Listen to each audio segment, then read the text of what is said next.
What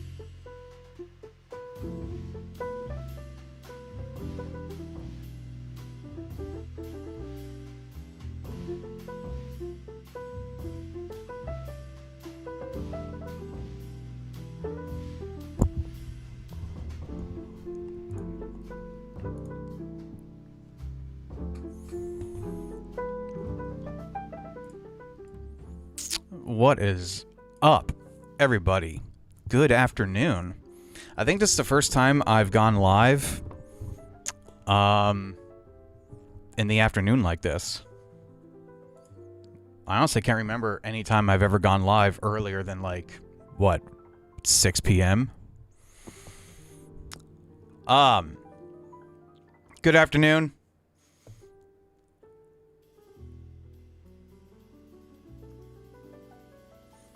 We are going to be continuing mixing today. We're going to be doing a little bit of...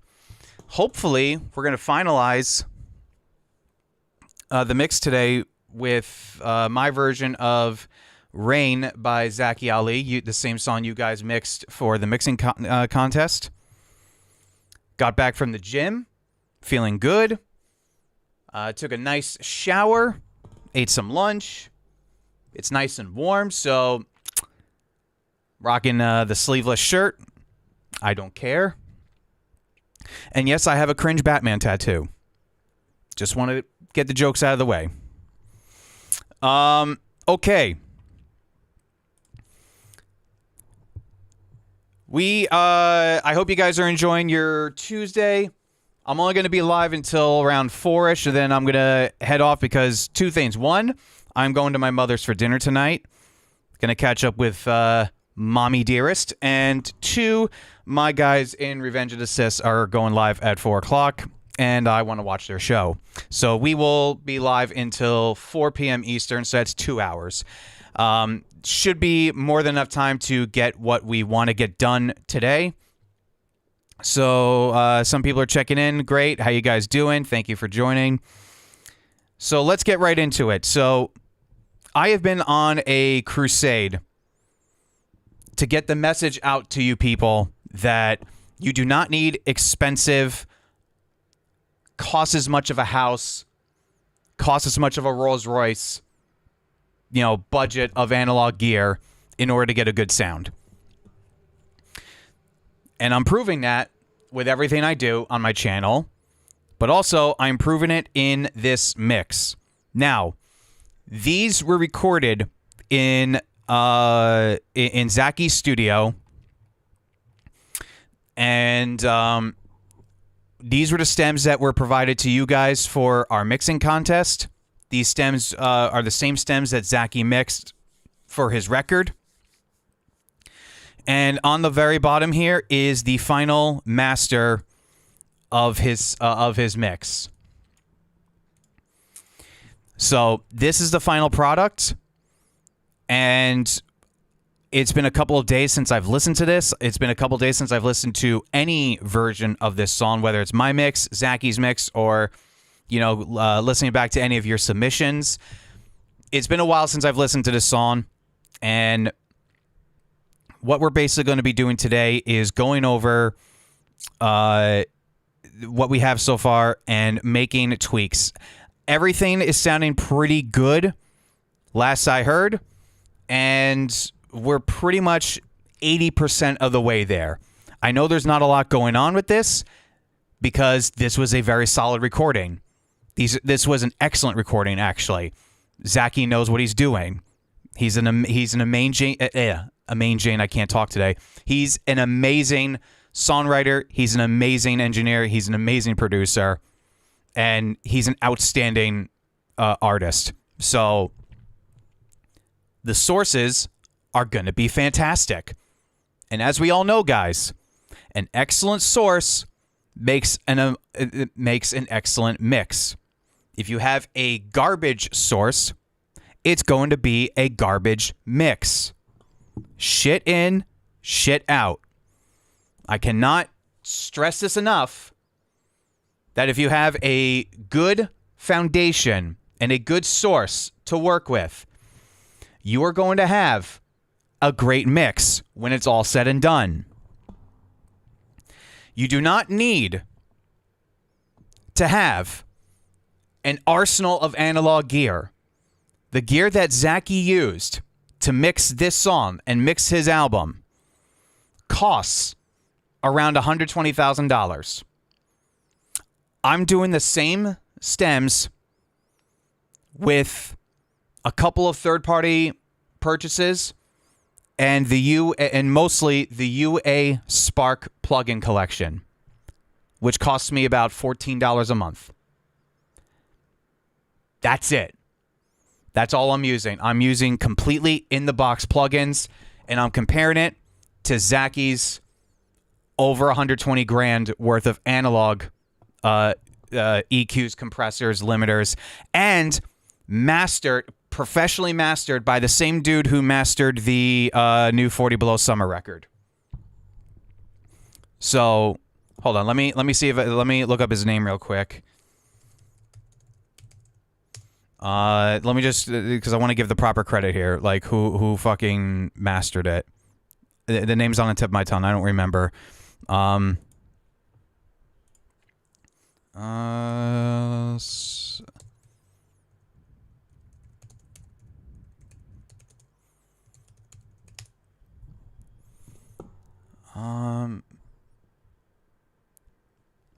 Alan Silverman of ARF Mastering is the same guy who mastered Zaki's new record. So Zaki had top-of-the-line gear, top-of-the-line mastering engineer, and he gave us a great sounding result. It sounds amazing. But can we get just as good of a result using in-the-box plugins? That's what I'm trying to prove, at least, with this little mini series here, because I think we can. All right. So to get yourself familiar with Zaki's mix, I'm gonna hook up my headphones real quick so I can listen to some fine-tune editing. So here is Zaki's official mix, so you guys can get familiar with the song.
Okay, so it obviously sounds awesome.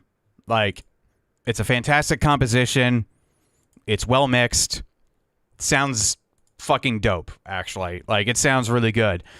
But there are some subtle differences between his mix versus mine that I want to go over real quick before we actually, like, jump into it and continue. So, specifically, listen to the rhythm guitars. Because what Zaki did, he did phase alignment manually. And to his credit, he's really, like, he got really, really close with it. So what he does is he records the scratch, the guitar's DI, and then he reamps them. That's how he does his guitars. That's how he's always done it. And he used a 57 and a KM184 in sort of like a this pattern, like a cross X pattern on the amp, on the cab. And he flips the phase on one of them, and he tries to cancel each other out. Cancel the other mics out, and that's how he determines like his phase. He hears it, and to his credit, it's a great job, as you hear.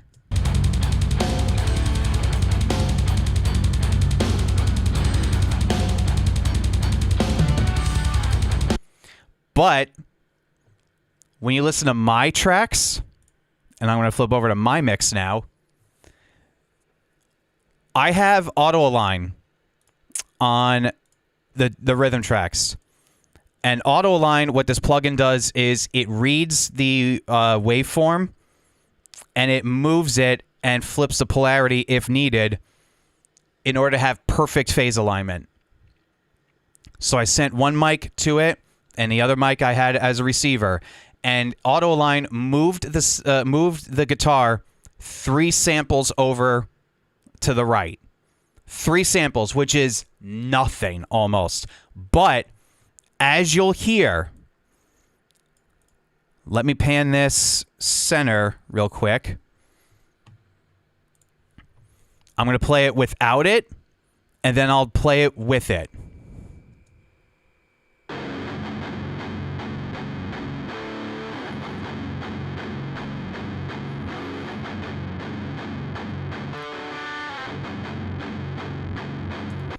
Now, apart from EQ, that's pretty much the same signal. Now, here's it with it on.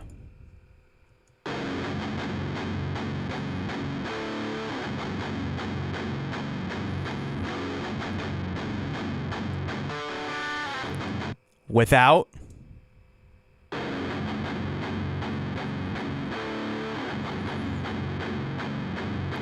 With.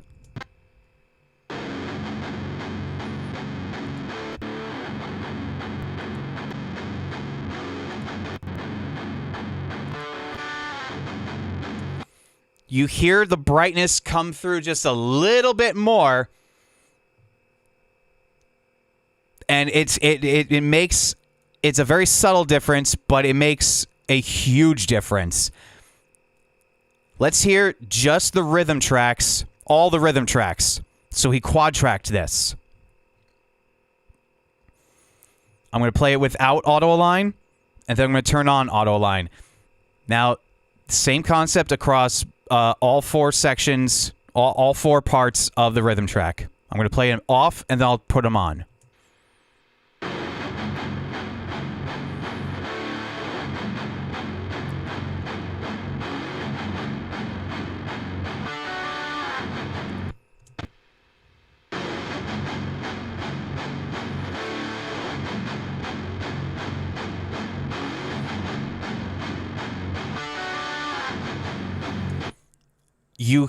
You hear so much more detail in the top end of that guitar, and it's just such a subtle difference, but that's what really separates it from Zaki's version, in my opinion. And honestly, it's an improvement. You can't say otherwise. It is a vast improvement. And apply that concept to the same areas with the drums. So I put auto align on the drums. And what this does is it takes all the microphones in the room and it does the same concept, right? Except it does it for multiple microphones. So a whole drum set, it will have perfect phase alignment. Like for this, for some reason, AutoAlign picked Tom 3 as like the master track, and it aligned everything with the third Tom track. It picks the best source, the best alignment, and it does its trickery. Like, look, it flipped the phase of the room mics. It flipped the phase of the bottom snare, obviously. And it moved the room mics 185 samples, 186 samples, 104 samples. And it corrected all the phase alignment that I don't think Zaki did in his mix. Now, will it affect the sound? Very, very subtly. But that slight subtlety makes all the difference. And in my opinion, makes it a cleaner mix if you use AutoAlign. So I don't harp for a lot of third-party plugins, guys, but if you do decide to buy some third-party plugins, AutoAlign needs to be on that list. They're not sponsored. They don't pay me to say that. It is just one of the best tools I have ever invested in. And it's so good. It's made by SoundRadix. And just get AutoAlign. You will literally thank yourself for doing it. Because otherwise, what you would have to do is align everything with like what? The overhead right here or the room. You would have to go in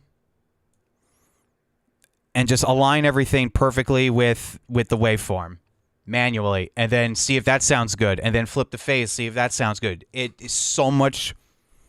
It saves so much time. Just get AutoAlign. Trust me on this. Just get AutoAlign. All right. So we heard Zaki's mix. I'm going to A and B between Zaki's mix and my mix, so I can hear if there's any subtlety, if there's anything that I need to correct on my end. Now, again, remember, I'm comparing my non-mastered mix to the finished product. This is the full master. This is the full master that you can stream right now on Spotify. I'm comparing my mix to the reference track, which is Zaki's polished mix. So I'm going to A and B and see if there's any subtleties and any differences I need to address.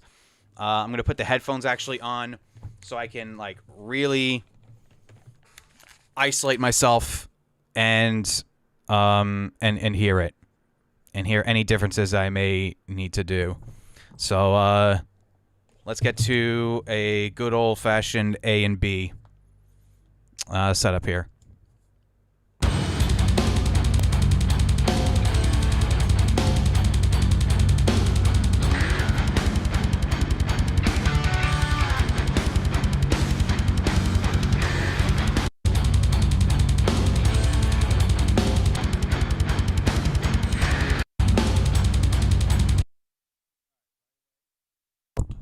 Okay, right away, I'm hearing a little more aggressiveness in the bottom end of the bass on his mix versus mine.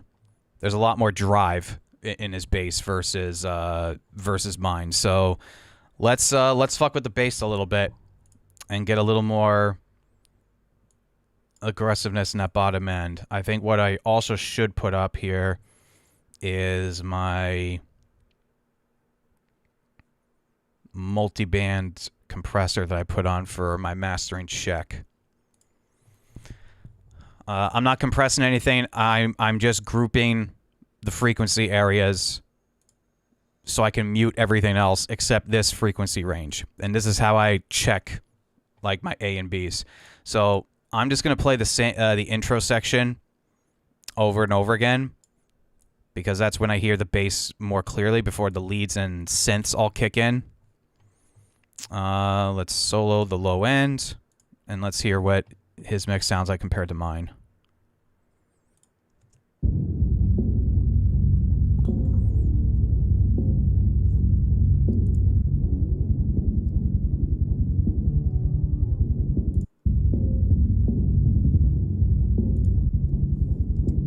All right, I have, just from hearing that, I hear a little bit more of the thud from the kick drum. And I hear more bass on his end. So let me solo the bass in my mix. And let me hear the bass.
Okay, one thing now I'm noticing a lot more is his snare is a lot more pronounced.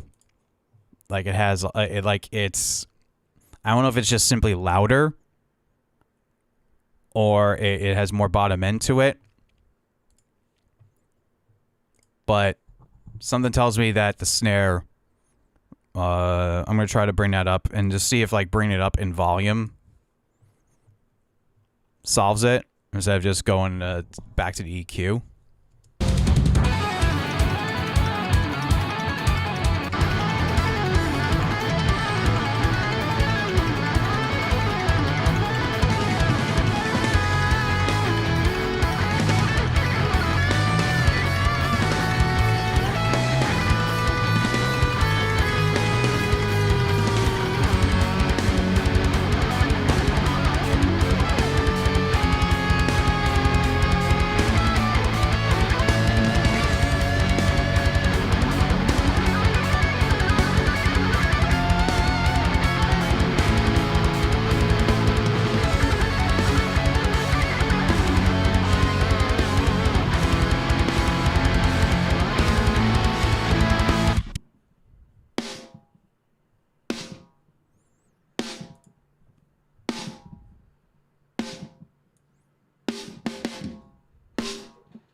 All right, that's sounding pretty damn close now compared to his.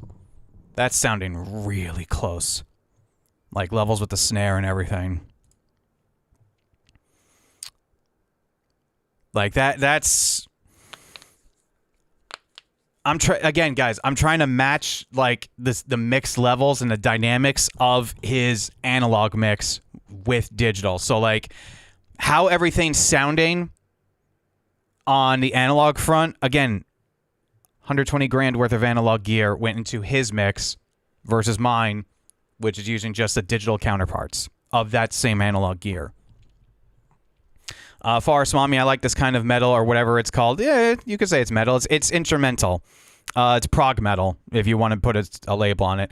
Like kind of Dragon Force goofy fun shit. That's you know what? I'm gonna text Zaki that and be like, hey, one of my viewers was like, your music is goofy fun shit. But I'd be like, it's all right. It's hot blonde woman. So he'd appreciate that. Yeah, it's... Zaki, I'm going to give my ears a rest here because I was blasting that shit like at a very loud volume. So, hold on. Let's see if I can find anything like... anything that... Oh, you know what? I helped film this music video. Hold on. Just to give you guys an idea of like what like other stuff that he does. So I helped film this. I did all the drone footage for this video.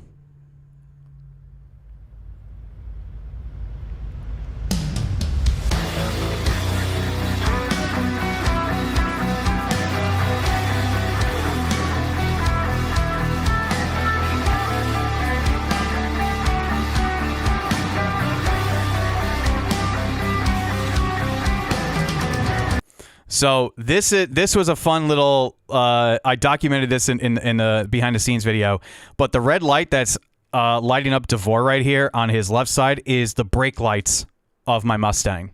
It was a very cold night, so it was foggy. So I let my engine run, so like you can almost barely see it, but those are exhaust.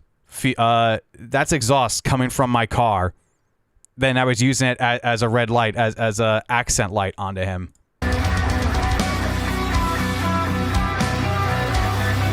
And the way that we lit Greg up right here, these lights right here are my car's headlights, and these are Zaki's headlights. We basically shined our two cars in a Y pattern to light up Greg. Very DIY, very jerry-rigged, but it worked.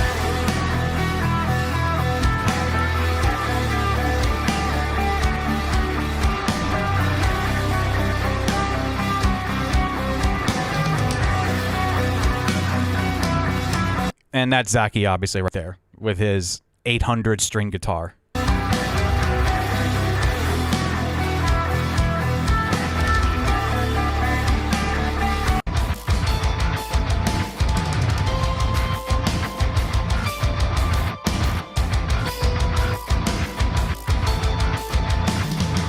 Yeah, all these lights around here, they're all car headlights.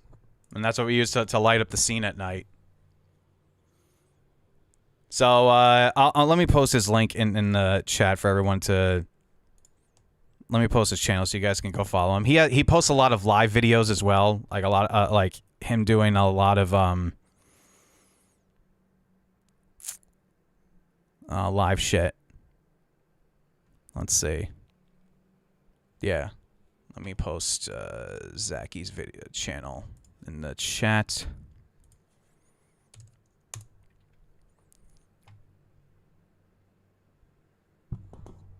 Nathan Green Audio, Redneck Engineering for a music video. Yeah, Redneck Engineering, bro. Like, the house that we were at had no power, so we had to improvise. It was at our mutual friend's family's house, way upstate in the middle of fucking nowhere. Let me actually... my ears are still recovering here, guys, so... let me bring up the video here so I could show you guys a little bit of behind-the-scenes stuff. For that video. I know I vlogged it, so I just gotta find it. Yeah, there it is.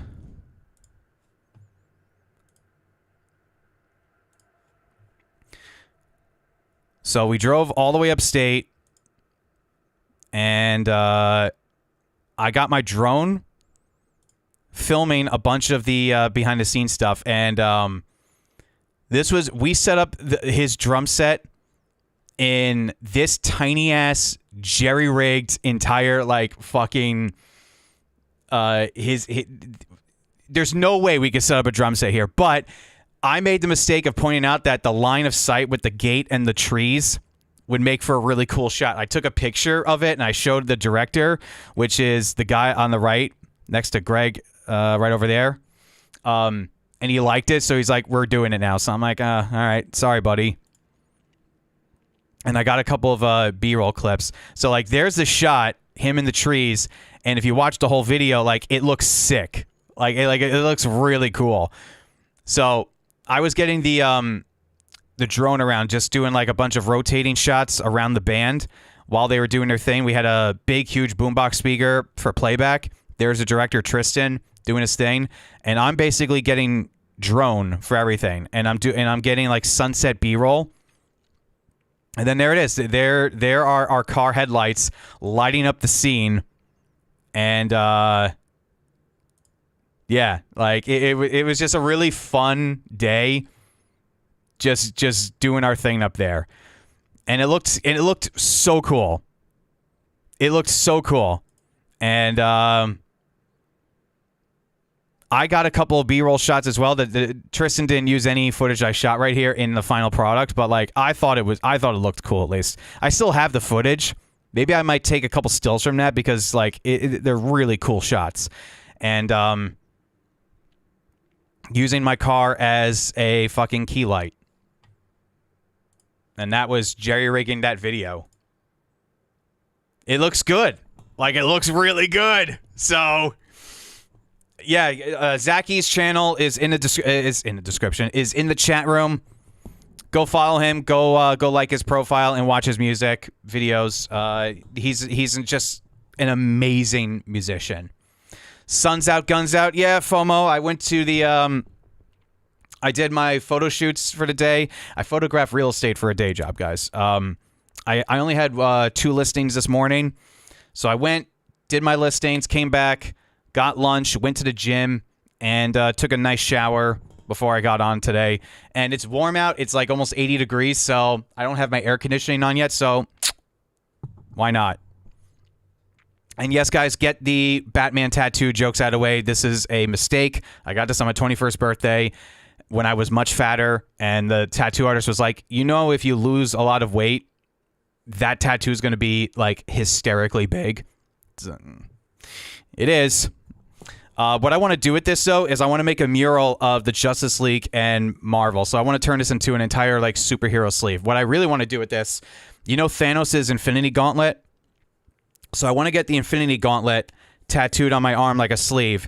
But instead of, like, the Infinity Stones, I want the Infinity Stones to be the Justice League and combine my love of Marvel and DC. So Batman obviously is on the wrist, so that's going to be the Mind Stone, the biggest Infinity Stone. Then I'm going to have Superman, Green Lantern, Wonder Woman, and the Flash be the other Infinity Stones. Again, I'm a giant fucking nerd. Oh, you aren't actually Batman. Nah, I'm Batman if he lets himself go, and is way more grumpy. But that's what I want to do eventually with that. But I'm an adult and I have a lot of responsibilities to pay for, so including paying the IRS. I just filed my taxes at the deadline today, so I'm hopefully, fingers crossed, getting a very nice refund. But I had to pay my accountant to file it for me, so that was not fun. May the force be ever in your favor, Mr. Potter, Sherlock Holmes. Yeah, that would actually be pretty sick too. Sherlock Holmes in the Wizarding World of Harry Potter. DC over Marvel. Ooh, that's a good one. I would say the DC animated shows are better overall than the MCU, for sure. Like Batman the Animated Series is probably the GOAT of everything. And the Justice League cartoon was top-notch amazing. I love the MCU, but I mean, there were a couple of duds in the MCU leading up to Endgame, and ever since Endgame, it hasn't really been that good. So overall, the DC animated cartoons were way better than the MCU. But I mean, Batman obviously is my favorite superhero of all time. But I mean, the X-Men, Spider-Man, Marvel has a lot of amazing, good stories behind it. I don't know. I subscribe to both. I subscribe to both. If it's a good story, good characters, I'll watch and read anything. I just dropped my check in the mailbox to him today. Fuck the IRS. Yeah, like I'm with you on that. Like, if I can, I would literally spend $1,000 to make sure that the IRS doesn't get a penny of my money. That's how petty I am with my life right now. That would be a really fun intro for a Mixdown Meltdown. Batman theme. I'm a feedback hunting, stage noise fighting vigilante. Dude, just putting over like the Hans Zimmer Batman score from from the Dark Knight or whatever, and just grunting my voice going, I'm hunting feedback. Where's the feedback, Joker? Yeah, like shit like that. If I haven't shown that I'm a fucking loser before, now you guys know I am a fucking loser. All right, let's continue on here. My ears are pretty good again. I'm gonna pretty much A and B the whole thing, and then we're gonna fine tune the synthesizers because I think the synths can come out a little bit more, and I think my mix is a little more muddy than Zaki's. So again, I'm gonna start with my mix and A and B Zaki's.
All right, I want to focus on. I mean, it is fucking close. I want to focus on this area with the harmony guitars, specifically these guitars that are wailing away like this.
Yeah, that sounds pretty damn good. Okay. I'm pretty much happy with all the instruments in my mix. Now I'd want to really focus on the synths and get those shining through a little bit more. So I think in general what I'm going to do is I'm going to put a group EQ on the synth track, on the synth bus. So all the keyboards and synths are going to this one bus here, and this is going to be a group EQ. So, and the bridge, this is my favorite section of the song. So like, I want to make sure that like this is good.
Right now, guys, by the way, I am listening to the mix at such a low volume, I can almost barely not even hear it. I don't even hear myself talking.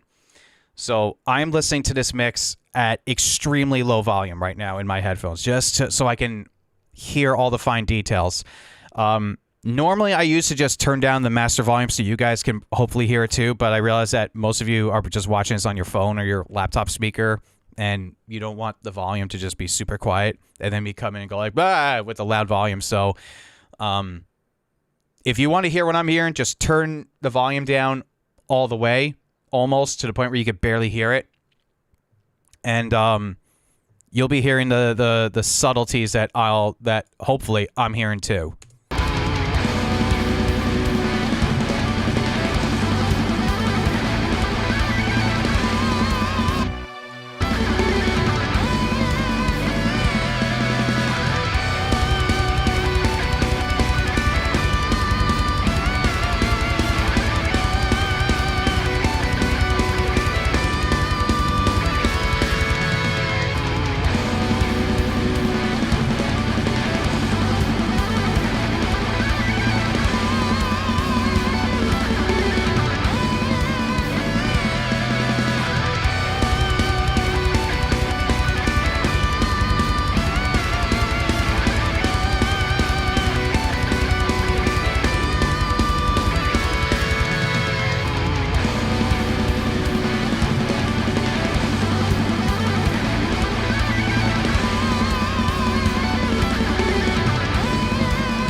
Okay, another thing that I noticed, the toms in his mix are a little more punchy than mine. So let me correct those real quick.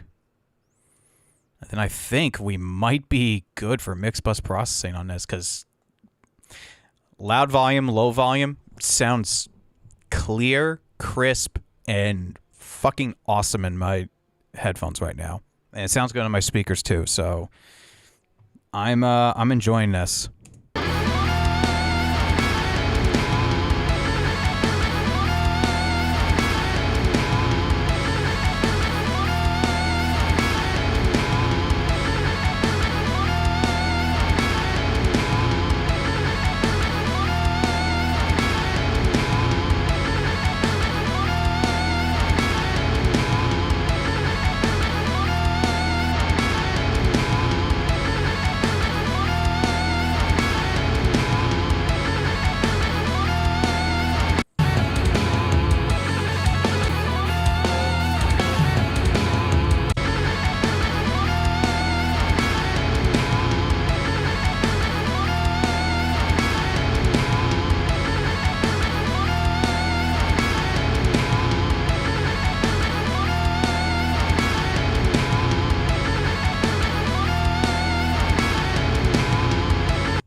Oh, yeah. Think we got it, guys. Let me bring my headphone volume back up. I may actually take off my headphones so that I'll be able to listen to it on my monitors. Yeah, that's sounding pretty fucking rad right now. I'm very happy with that. Elvis likes it too. He's sleeping on the couch right now.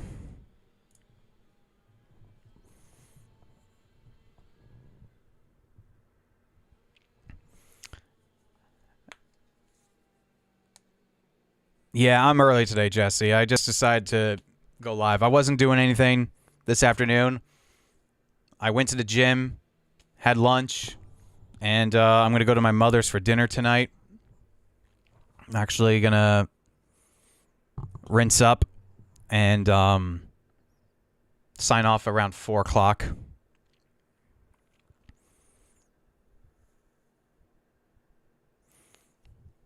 And also my buddies in Revenge of the Sith are going live at 4 o'clock, so I want to sign off and check out their show before I head up to my mother's. The real Arcanics, when I bounced my mix from Pro Tools of this track for the contest, I fucked something up because the WAV file sounded completely different than in Pro Tools. It sounds like a you problem.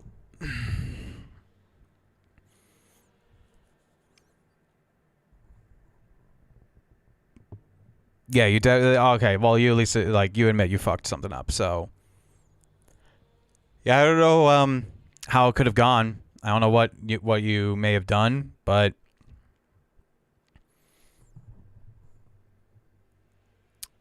we We're doing pretty good today, guys. That is going to be a nice bounce, I think. So I'm giving my ears a chance to.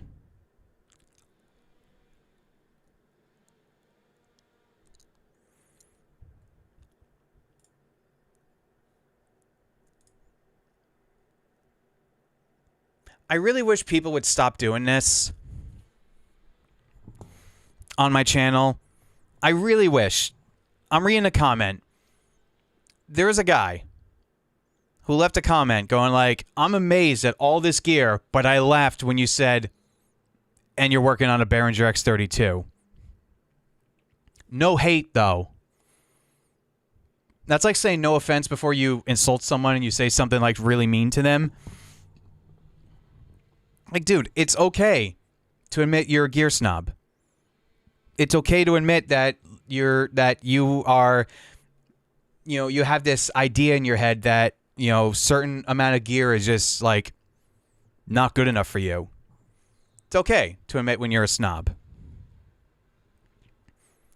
I just don't get it. Like, if people want to disguise their gear snobbery and their bias and still say, like, I'm not hating or anything. And then when I call them out on being gear snobs, they're like, well, again, I'm not hating.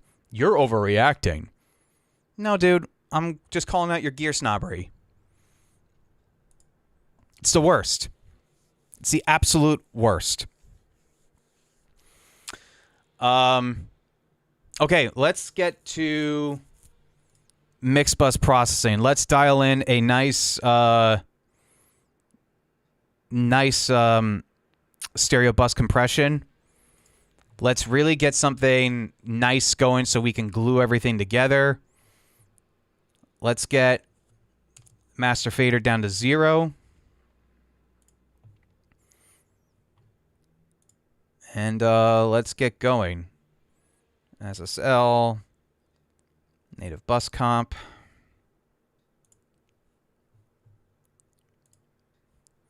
And let's go.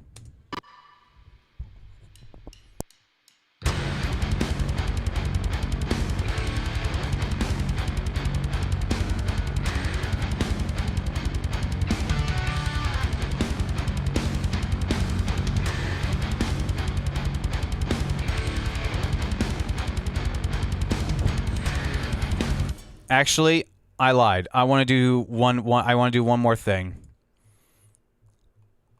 A lot of you in the contest did this, and I really liked it. So it's not in the official mix, but I want to automate like I want to automate snare bombs right here, like the huge gated reverb.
All right. Nice little touch to it. All right. Now I'm going to listen to my mix, only my mix, the whole way through. I'm going to listen to that on a very, very low volume. And then we'll get to mix bus processing.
Yeah, we're ready for mix bus processing. That sounds fantastic. Can't get a good mix unless you use analog gear. My fucking ass. This is the biggest call of bullshit I've ever seen in my life. Are there differences? Yes. They are very subtle. And if you were to present either mix to a client, they'd be very happy.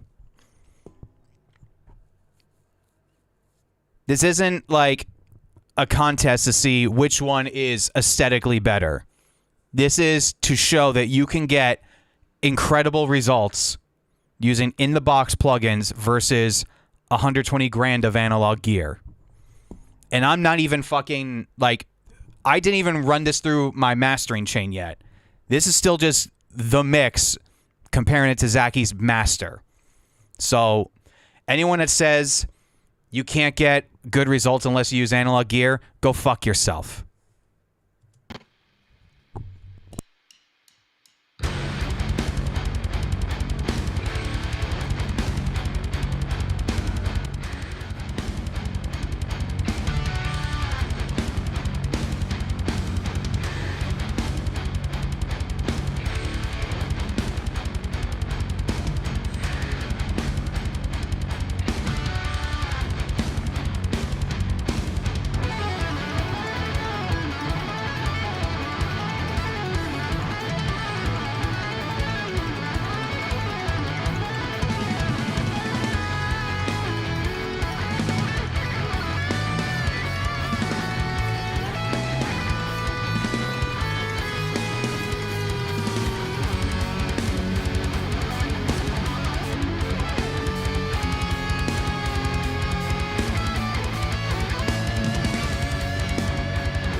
right, that's enough for today.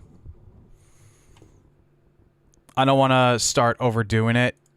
Like, I think I have one more session in this. I'm going to save it, render it out,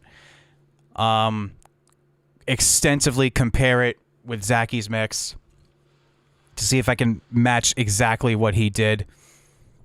But then again, I'm essentially trying to do the same thing that Zaki did, and I don't have the same pair of ears as he does. So it really comes down to my personal preference and how I hear things versus how he does it.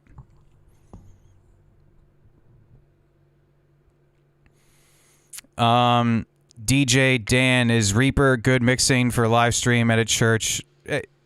Whatever DAW works for you, dude. Whatever DAW works for you.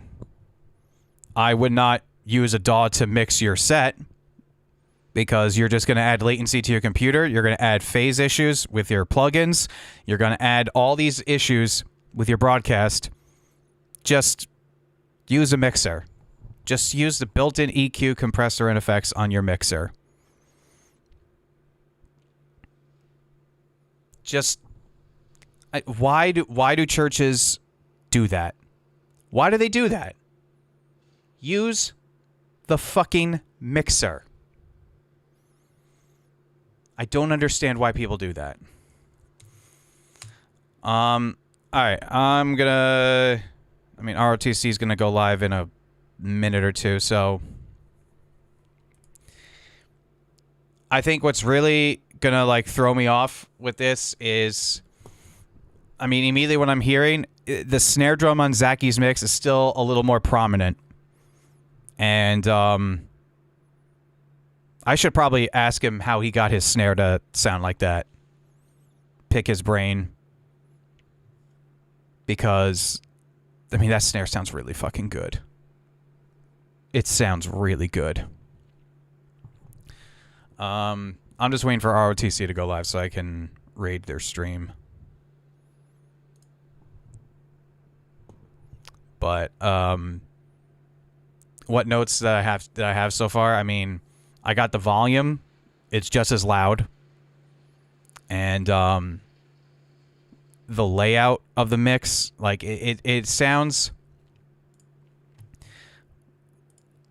like when I run it through the tonal balance control, like if I'm A and B in this,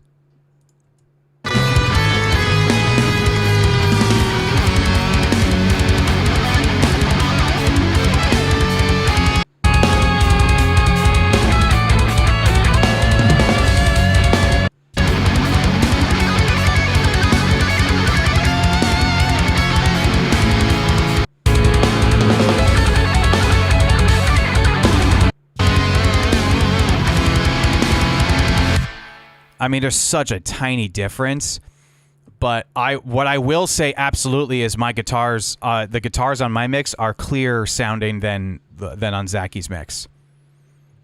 That is for sure an undeniable fact because of auto align. So I just gotta like really make sure that like that everything comes off clear.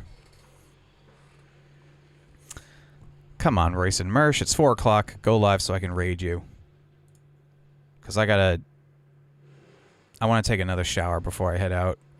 It's warm enough out now where like my windows are open, and I'm sweating just sitting here. Fat people in heat don't get along, man. Like I don't get along with the heat. Coming up. I'm not going to be live tomorrow night because I will be up north photographing and filming the Crusaders. Thursday, I will be live at Dingbats. I will absolutely be live on Thursday for another Dingbats night, and I will also be live on Friday night. I also have 3 videos coming featuring Zaki and Greg. One video is talking about how Greg practices and gets his drum parts going and also being able to sing at the same time. So there's one video. He's also going to narrate a video talking about how to know when a band's ready to take a song to a producer in the studio, and tips on how bands can prepare themselves to go to the studio. And then the third one, it was going to be sort of like a Q&A, but it turned into a conversation with Zaki and Greg, like me just picking their brains. So about from the artist perspective and the producer perspective of working with someone for the first time, working with a new band, new artist or whatever, bringing a new song to a studio, hearing it in the studio for the first time, throwing out ideas, and literally just picking their brains on how they work. So those 3 videos are coming up in the next day or two. Good. ROTC is live. Good. They're live. So let me raid them real quick, and we'll call it a day. Copy them. Raid.